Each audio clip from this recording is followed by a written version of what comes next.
পরবর্তী থেকে দুইটা মোটরসাইকেল আসছে, মোটরসাইকেল আইসা একটা মোটরসাইকেলে ইট মারেছে গাড়িতে, গ্লাসের মধ্যে গ্লাস ভাঙ্গা পরে গান পাউডার মারছে।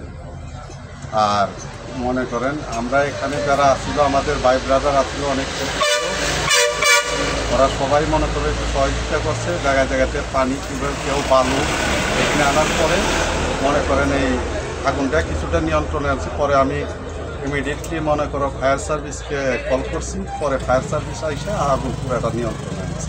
ঘটনা হলো কি, এই গাড়িতে আগুন ধরাচ্ছে আর এই পিছনের গাড়িটা আমার। এখানে গাড়ি 5 মিনিট আগে আমরা সবাই 4-5 জন আমার গাড়িতে ছিলাম। তো আমরা বাইরে হয়ে গাড়ির তালা মারে আমরা সামনে গেছি, সামনে যায় একটু কথা বলতেছি আরেকজনের সাথে, আরেক ড্রাইভারের সাথে।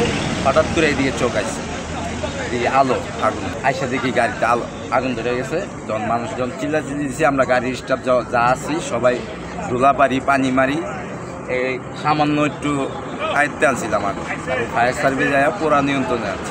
অন্ধকার রাত্র অনুমান 10:30 ঘটিকার সময় সংবাদ পাই যে দুলিবিটা একটি গাড়িতে আগুন লাগছে।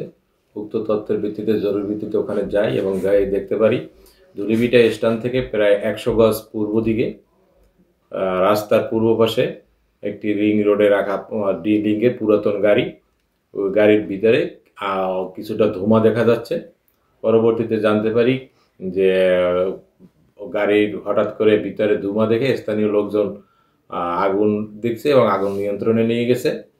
তেমন কোনো ক্ষয়ক্ষতি হয়নি, পিছন থেকে 7-8টি সিট পুড়ে গেছে।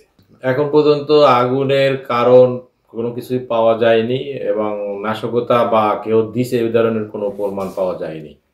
আমরা তদন্ত করব এবং যদি কোনো তথ্য পাওয়া যায় আইনানুগ ব্যবস্থা গ্রহণ করব।